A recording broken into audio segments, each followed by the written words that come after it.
Welcome to the Channel Surfers. We're just two guys surfing the waves of channel, trying to help people be a little bit better.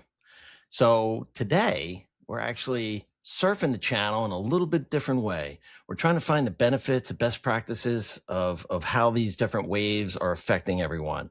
And what's really interesting is we kind of find ourselves, right, I'm personally sitting just outside of Philadelphia, right, where the Declaration of Independence was signed. We got the 250th birthday happening.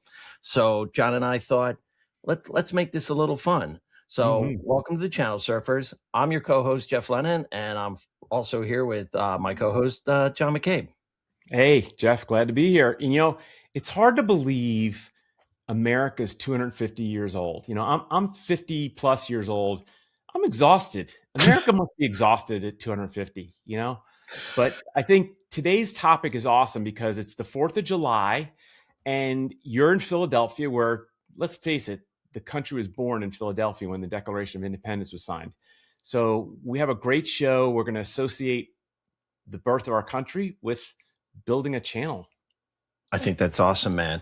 And it's what's interesting is we were kind of kicking this idea around, and really it's kind of a little fun, right? We wanted to have a little fun. I mean, we're all, everybody's trying to be serious, but kind of how we relate it. And the more I thought about it and we kind of discussed it, it really is kind of interesting, relevant, like how the birth of the country and how the country got built and how it relates to, how we go out and we build things and how we For build sure. them, Yeah. right? Yeah. I see a lot of correlation and we're going to dig into it. So what are some of the things that jumped out at you? I know when we were talking about it, right? I mean, first of all, America was not built by one person, right? And let's face it, neither is a great channel. So what is and like I said, I know trust is one of them, but what are some of the things that I think are important that would resonate with people when they think about, building a channel? And what are you guys talking about? What do you mean this relates to the birth of a country and the building of a country? Shit, we could call ourselves the founding fathers of channel podcasts, because we've done them. Well, look, I think the more we thought about this topic, we realized that so many things correlate to building anything, a business, a channel, a sports team.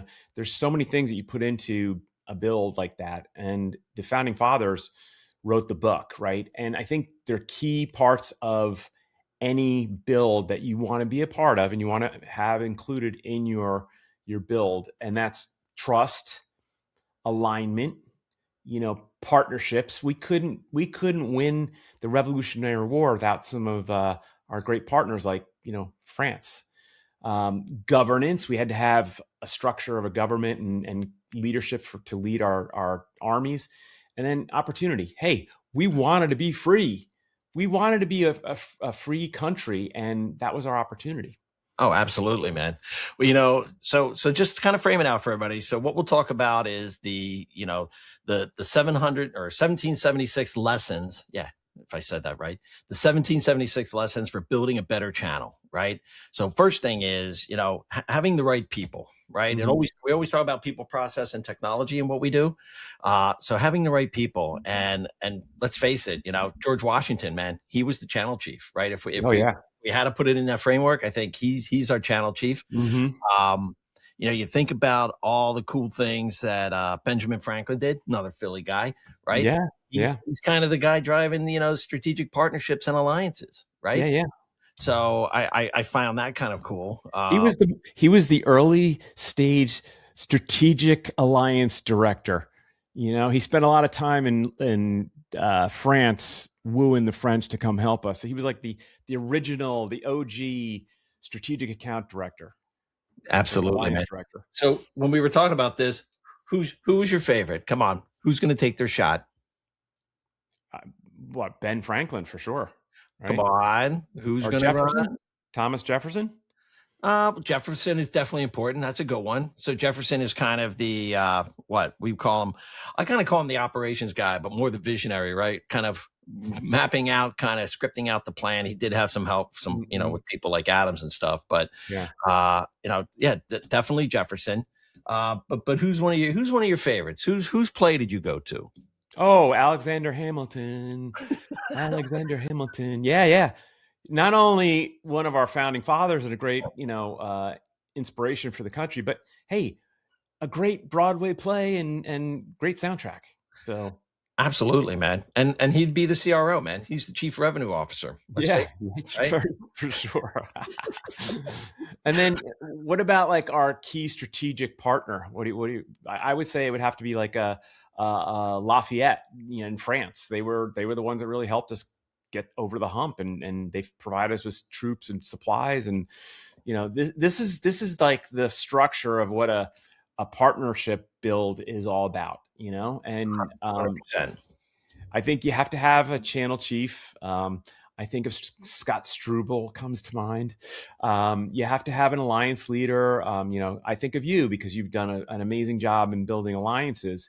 From a visionary standpoint or strategic standpoint, maybe I'm a more Thomas Jefferson like, type of person. But what about John Adams? Like, I think John Adams was kind of like that behind the scenes guy. He might be like your sales leader, VP, or Yeah. a VP of channel that kind of is like making, keeping everybody whole, right? But yeah, I think when you're building out a channel program, these founding fathers really are examples of how you build that out. Absolutely, man. And look, let's face it. It's you got to have the important team, right? So you had these team of people. They came together, right? Get this Declaration of Independence, which is kind of your channel charter, so to speak, right? You're building out your plan, and I think you always talk about this, making sure you have the right tie-ins, right? So you've got to have the executive leadership tie-in, and you've got to make sure that. And by the way, we call Washington channel chief. I mean, and then eventually that channel chief becomes he becomes the president of the company or the country. But Yep. I'm watching his documentary on Netflix right now. It's very interesting. He wanted to climb the ladder and be in charge desperately throughout his career. Was it Young Washington or something? I think so. Yeah, but yeah. Anyway, we digress. But no, I saw the commercials for that. Here's the thing, right? I mean, let's face it, there's a lot of young people out there, ambition. They want to move up to the top. And great example. And I haven't seen the show, but I'll just tell you, like, he had to go through the trenches. He had to go through, the battles. He had to put himself out there. He was in the field. He was doing the work. He was. Which enabled him, when the time came, to be put into that position to be the channel chief and eventually become the president. He failed miserably early on in a battle. He was with the British Army, and he failed miserably fighting a French group that was trying to keep Fort Duquesne, which is now Pittsburgh, their territory, the Ohio Valley territory. And he failed, and he ended up leaving service for a while. And then he was called back into the Virginia militia, and the rest is history. And he kind of like learned from his mistakes. And I think that's an important lesson for anyone who wants to climb a ladder. Don't be afraid of mistakes and failing, because when you're building a successful channel organization or sales organization, you're going to do things that might not work, right? Don't be discouraged. Just kind of stick it out and learn from your mistakes. And you and I've talked about this so many times. I don't feel like failure is the end of the world. I like that it's a lesson for me to refer to. And that's what happened with Washington. You need that. You don't learn unless you're failing. I mean, and we've talked about this many times. I mean, I even said in our last podcast, if you're going to, fail fast, fail forward. Yeah. Failing means that you're trying, you're learning, and you're growing. So what do you think is the most important role of these roles and founding fathers we just detailed? What do you think is the most important role when you have to build the channel? I mean, channel chief to me is like after the fact, right? You need someone who's like got authority, could come in and like really pull it together. But what do you think is the most important role? And you tell me yours, I'll tell you I think is. Well, it's more than just the role, right? I think what's really important about building a successful channel, John, is and it comes down to the foundational piece, right? Because like I said, you got to have the right leadership, you got to have a good plan, but you got to execute. And in that plan, right, I think you're going to look back, and we just talked about this in a couple episodes. You want to look at your ecosystem. So figuring out how that team, and I don't think it's a specific individual. I think it's how the team works together to pull together that ecosystem, right? And I'll just kind of, as I think about this, it's almost like you look at the coming together of the 13 colonies. right? That was the moment where when they came together as that ecosystem, right? And when you look at the 13 colonies, it's similar to a modern day partner ecosystem, but them coming together and working to, jointly is what created that common goal. But it was because of the leadership, it was because of the plan, it was because of the visionary, and knowing that they had strategic partners that were going to be there to support them as well. Anyway, I just don't think you get to the top or you win by yourself. So I think it's a combination of all of them came together. Yeah, I mean, I would say yes, but you got to have somebody who's like the groundbreaker, the one that's kind of doing the build, the getting dirty, right? And I would say, like, look, John Adams wasn't the most. He's not the founding father that rips off your tongue every time. It's like Ben Franklin, George Washington, Thomas Jefferson, Hamilton, even Alexander Hamilton. But John Adams, if you think about it, we categorize him as like the sales leader. You need someone who's going to be like working the deals, working the partners, and building the trust and the relationship so you could have everything else fall into place. No, that's fair. No, I 100%. Like, yeah. I mean, I kind of took a more holistic approach, but I think you're spot on. And it's funny. I'll digress because we're wearing our holiday shirts, so to speak, and I don't know what it is, but I will digress here. When I think of Ben Franklin is like our John Daly, back in the day. For sure. I don't know why. I'm sitting there listening to you talk, and I'm looking at the shirt and went, yeah. So he kind of had a dual role. He was the alliance leader, but he was kind of a fun guy too. Yeah. But no, I really think, just coming back to it, it's, we talk about ecosystem, we talk about marketplaces, the ecosystem has become more complex than it ever has been before. And I don't think it's ever changed, but I think looking at the fact that each of the colonies had something valuable, had something important to contribute, not just geographically, but from what they had with their people, from what they brought together, right? With how they brought, their the people from those territories, which they were just colonies at the time. Yeah. So I do think that that's important because you can compare the colonies to, the AVAR, MSPs, GSIs, doing the ISV thing. I think all those things kind of blended together, and that's what really kind of made it strong because they all were colonies, but they were all had differences. They were all a little differently, but which again comes back to the state rule. We're not going down that path. But no. Well, I mean, like you look at it, like Virginia was tobacco, right? So they were very specific in what they sold and imported and exported, right? Look at what a VAR does. They're very specific to maybe a cybersecurity sell, right? And that's all that they're really going to talk to you about. But you have, like the, I would say like Massachusetts, probably more of like a distribution type relationship because, or New York City at that time, right? They were like ports where things came in and out and they had to organize and make sure, everybody wanted to ship out or ship in, went through them, right? So yeah. I see the correlation there, but like, how do you align, those partners with, different business models around like a common goal? How do you do that? Oh, well, first of all, you got to develop that constitution, right? So you got to have your channel charter, your channel plan, which is kind of a constitution of sorts, which then leads into one of the things we threw out there, which we will have the list, which is more of like around your Bill of Rights and stuff of what's important and why. But I kind of come back to the one thing, which is, the diversity of each of the states created the strength, and it was the alignment and bringing them together and the sum of the parts is what made it great. Right. Yeah. So. Okay. All right. Yeah. I like that.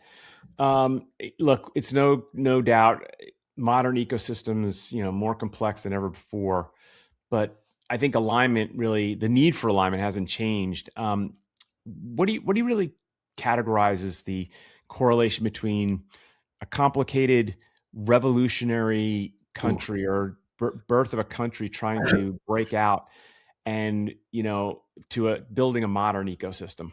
Wow, man, that's a good question. So what I would equate John, is, again, just having the plan, having the strategy, and then communication and transparency, right?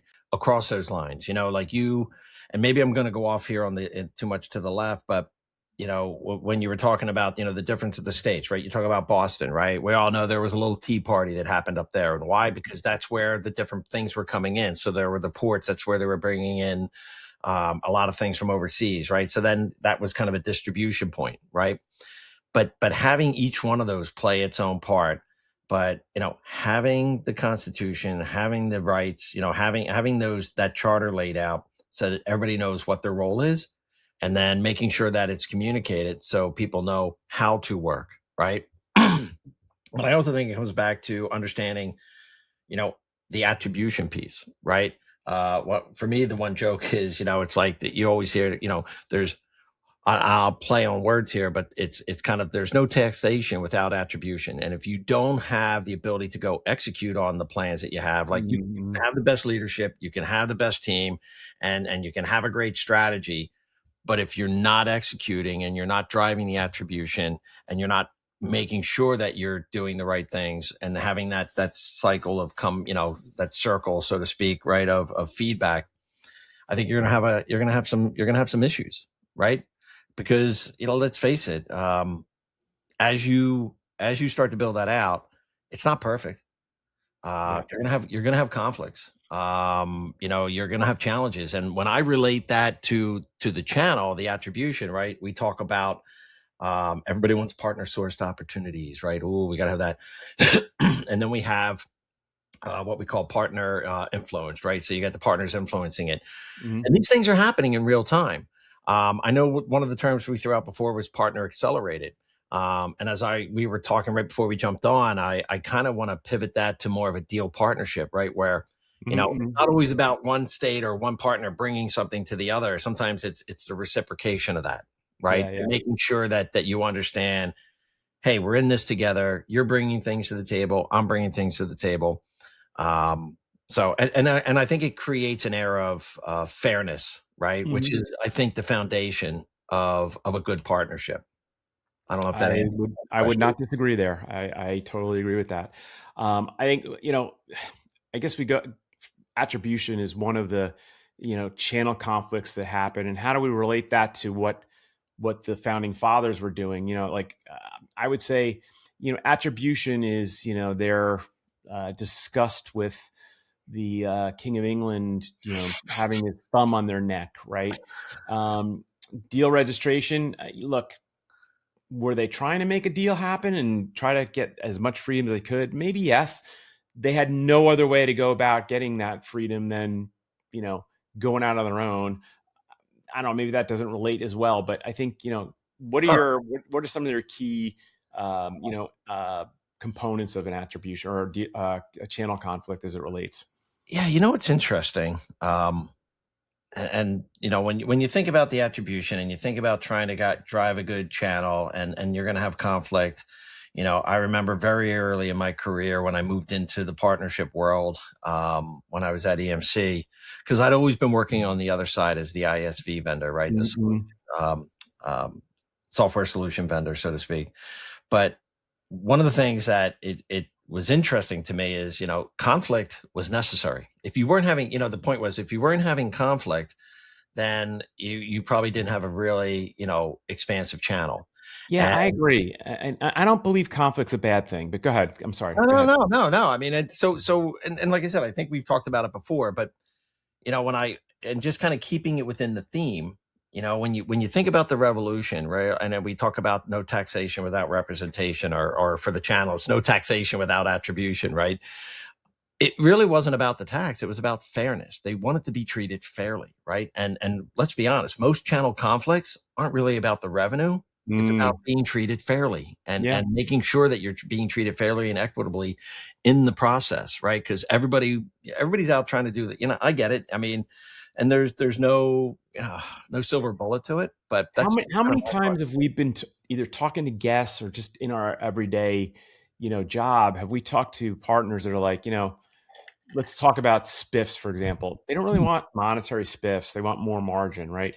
But what really means something to them is, are you going to make me look good? And if you do, you're good in my book, right? If you make me look bad, you're dead to me, right? So that trust and fairness and profitability is one thing, but I think the trust and fairness are really important because we have a partner at Defy. We're working on a project with them, and he has told me in no uncertain terms, just do not make me look bad. We have a good relationship, but he's like, I can't expose you and have you, mess up on me, right? Yeah. And usually my response to people is, I can't make you look worse than you already are. Just, it is what it is. But I think you're spot on. I mean, it is about fairness. It is about being, equitable within the relationship, and, sometimes you have to subjugate yourself. And a lot, it's, I'm not going to get into the whole psychological piece, but, if you can keep your ego in check and just do the right thing. And I hear people say that if you're doing the right thing, then good things will happen. Sure. Sometimes it's not easy. Sometimes it's a little painful. And sometimes you have to go through a little bit of battles, and you got to go through a little bit of skirmishes and wars through the conflict to figure out where is the next move. And I'll just throw it out there. I mean, a lot of times the conflict is coming, people want to be treated fairly, but there's also a miscommunication or a lack of clear, transparent communication through the process. Right. Yeah. No, I So agree. So makes me think, right? So, and we had talked about this. I kind of pulled it.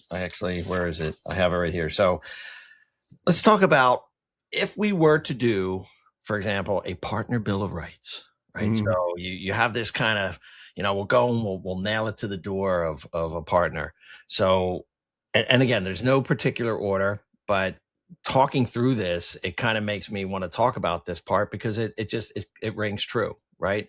So in the partner bill of rights, we came up with 10 bill of rights for everybody, which we'll post when we put it up. But partners we're all looking for certain things, right? And Oh yeah. partners have the right, and I know you love this first one. Partners have the right to be profitable, right? They deserve a clear path to making money. We're all in this to make money. Let's not deny that. So I agree.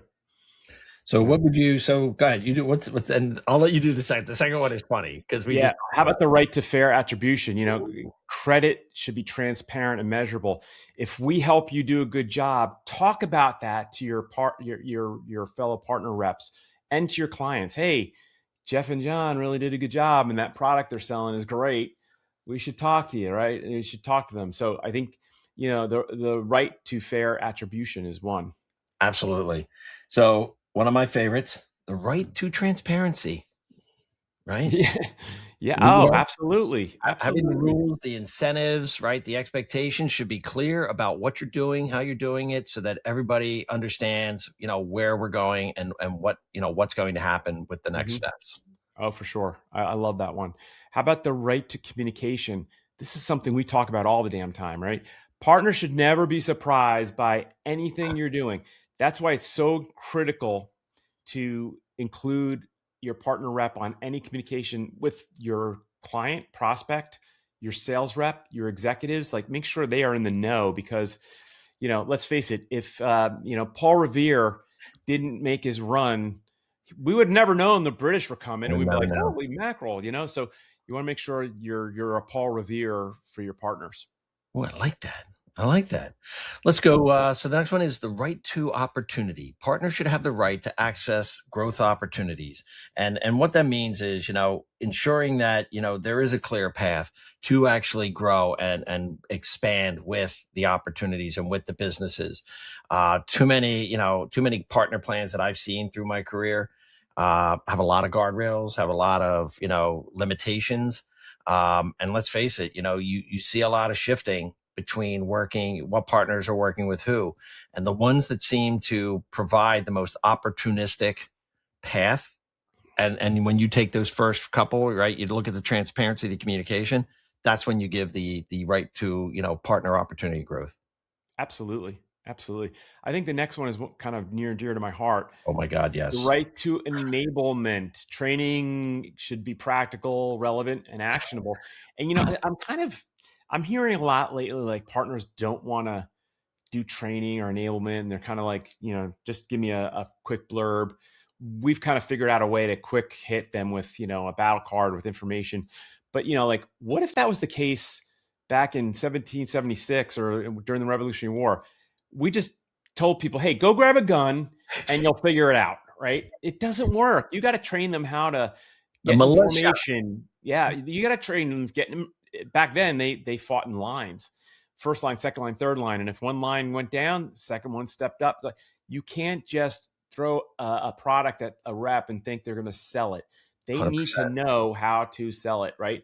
So if you're out there and you're building your own channel program, enablement can mean so many different things.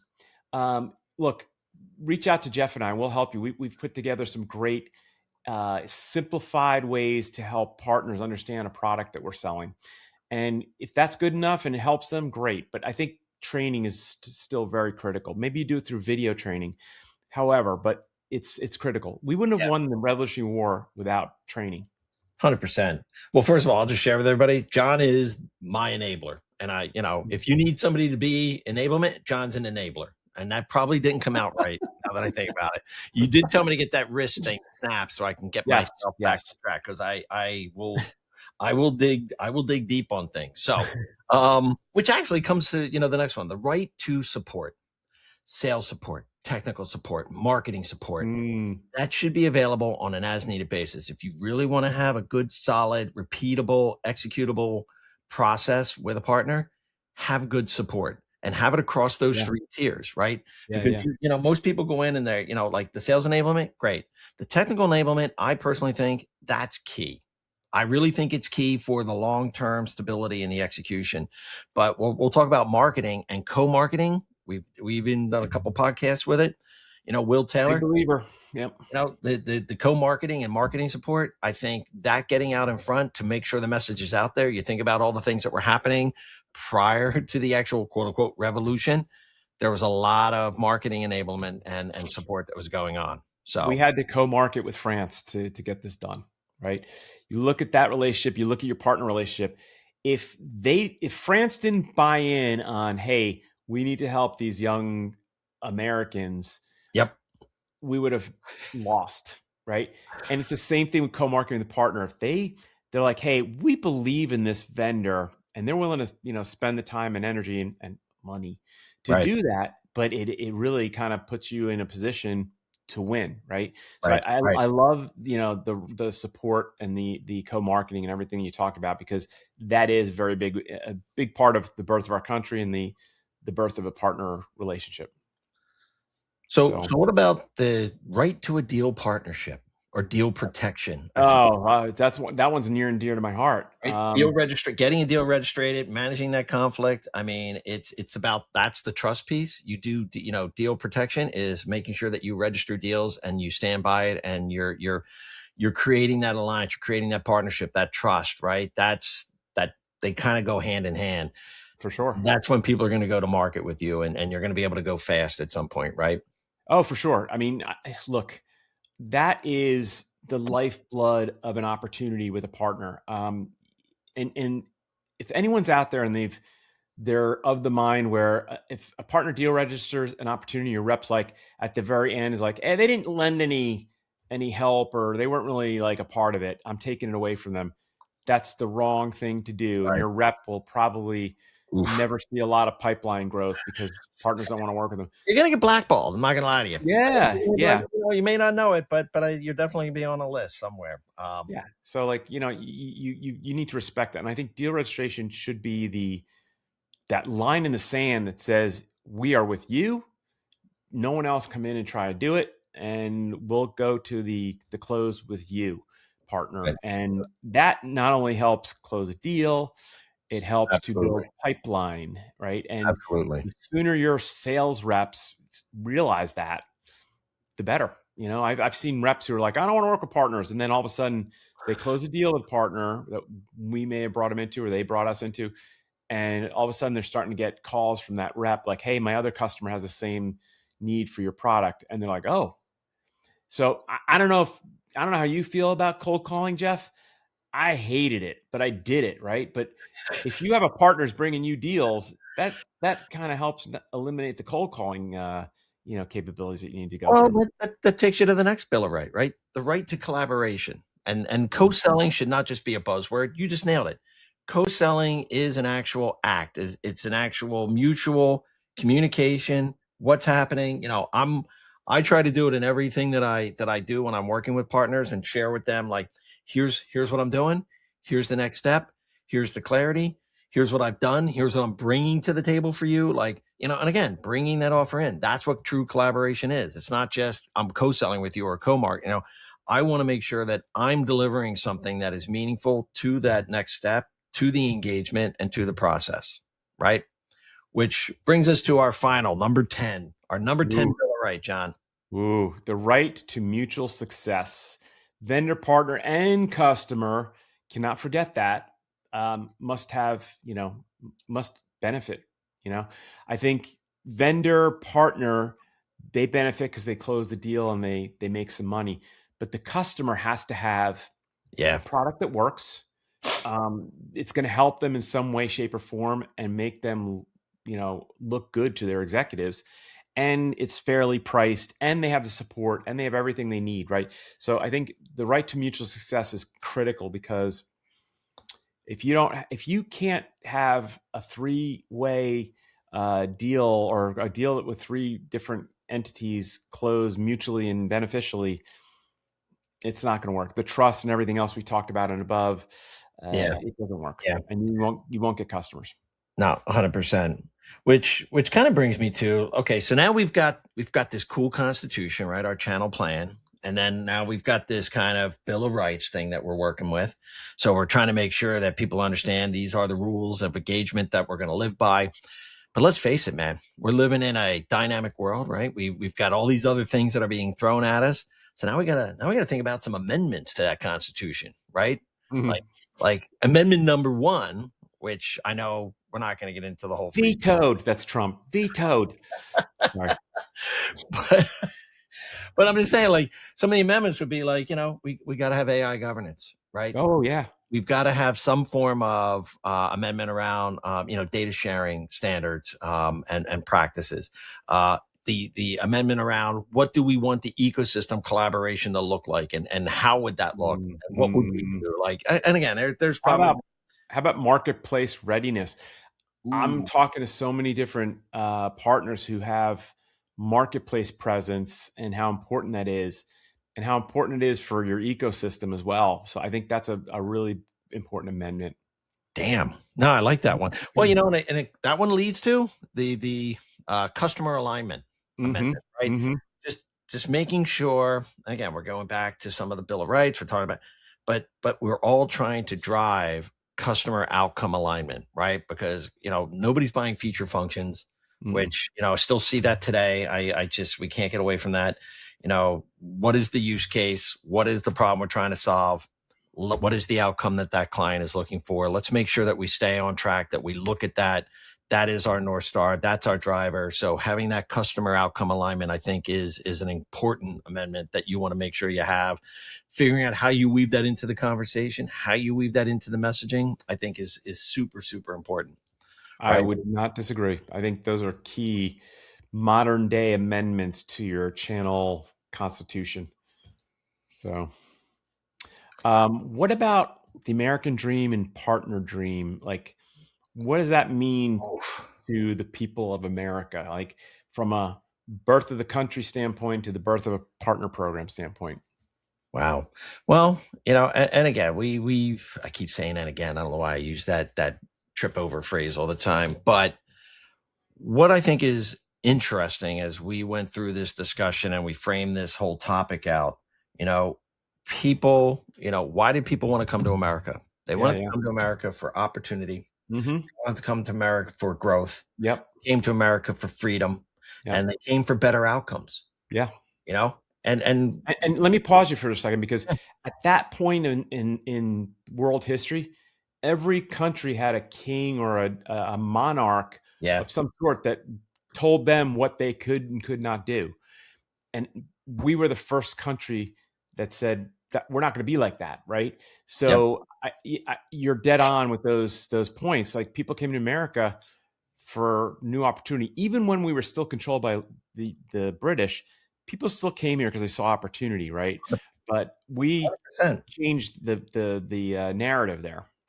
And look, I mean, some people may not like this theme because they'll be like, oh, there's so much bad. Look, it's a 250-year experiment. It's done a lot of good. I think it's probably done more good. It's done some bad stuff. It's had some shadows. We've had some, bad partnerships. We've had some poor execution.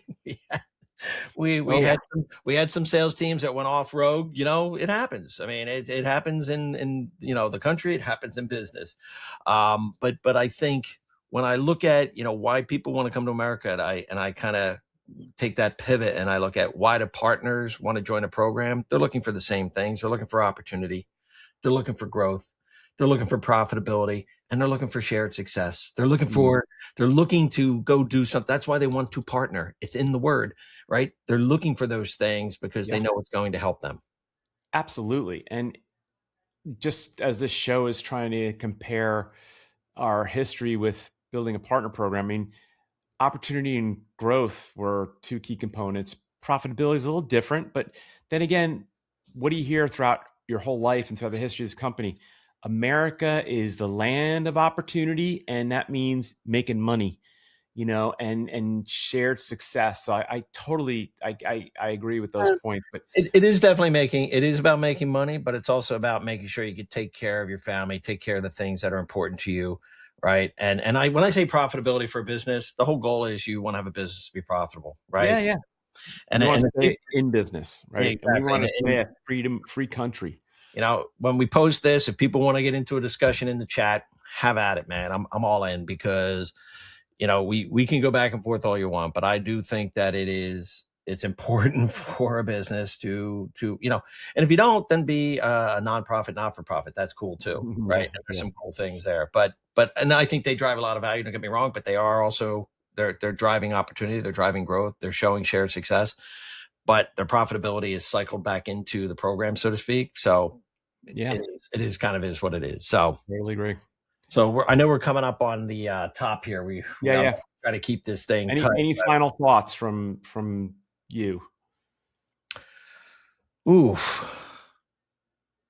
yeah, that's a good question. So as I kind of calm my mind down, right? Because you're the enabler, and I mean that with all love and respect, bro. All love and respect. But I'll say this, I believe that strong partnerships aren't built just on transactions. I think strong partnerships are built on trust, shared goals, the belief that we're going to be better working together. That's what I think. And that's why I think when people want to engage, they see that you're aligned with what they're doing, right? Because you're listening, but there's an alignment and there's a mutual respect and there's a mutual set of goals, and that's all built on trust. So that's what I think.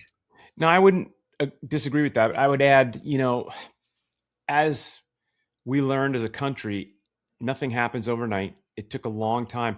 We are now the strongest country in the world, right? We didn't start out that way. In fact, I'm sure after the revolution was over, a lot of, colonists who were loyal to the British weren't happy and weren't sure it was going to work, but it took time, right? Same thing with partnerships. It's not going to happen instantly. Don't consider a partnership an ATM machine for deals. You were just talking to a rep that we're working with, and you're doing some account strategy with them, and you're like, "Hey, is anyone else doing this for you?" He's like, "No." So we're building slowly, but we're doing the little things like building log cabins and building towns and roads and infrastructure. That's what a partnership is. You gotta lay the groundwork to build it out, and eventually it becomes a revenue, opportunity machine, right? But I'm also a bit psychotic, so I got that going for me. Well, I mean, I'm sure that the founding fathers were a little psychotic too for taking on the king, right? Seemed crazy, right? It was crazy at the time. Like, what do you do? Whoa, what are you doing? Right. And now here we are sitting in these cool holiday 4th of July. And if you saw Hamilton, the king comes out and he's like, you'll regret this. You'll regret that. You'll be back. And you know, we never look back. So, but all right. Well, I think this was an awesome show. I would like to personally say happy 250th birthday, America. There is no other country in the world like America. I know we have really wacky, tough times in this whole world right now, but when it comes down to it, you have freedom to do what you want, to become who you want. And look, that says a lot. And doing partnerships is really a part of that. So happy birthday. Happy 4th of July to everybody. And I hope you have a incredible holiday and enjoy time with your family and friends and celebrate. You know, 250 years is a long time. It is a long time, man. And you're right. You know, happy birthday to America, 250. It's going to be a crazy 4th of July here in Philadelphia. Between the birthday on the 4th, we've got FIFA happening. The All-Star game is happening. Oh man, you guys are busy. I may lose my mind by the end of July. Just to be completely clear here, okay? Between the heat, but no, really, you know, amazing. Wouldn't want to live anywhere else, honestly. And very thankful for all the blessings in my life, big and small, and just grateful for the opportunity even to do this podcast with you, John. So thank you. I am too. Do you think the King of England would let us do this podcast? Probably not. But we're in America now. We can do it. So yeah. Definitely not. But anyway, if you want to get a hold of John or I'm Jeff at channelsurfers.com. John is John at channelsurfers.com. You can see our podcast. We do the launches on every Tuesday through LinkedIn. We're on Apple Podcasts. We're on YouTube. And if you want to be a guest and hey, maybe, I don't know, dig into, the Bill of Rights or the Bill of Partnerships rather, and, have that discussion. You can go to our website, hit the contact tab, shoot us an email. It's actually, we're getting some traffic, I'm not going to lie. So it's pretty cool. We got some new guests coming in. We're going to have some really super exciting shows as we go through the month of July to August. So looking forward to it. We have some really amazing guests that are going to be on the show, and, stay tuned because, again, we're here to help you. And I think these guests are going to really open your eyes. Awesome. Good deal. Now, cue the fireworks. No, I'm just kidding. Yeah, you should do fireworks in the video if you can do that. I think I will. I'm probably make my head explode. That'll be cool. I mean, just fireworks, people, just fireworks.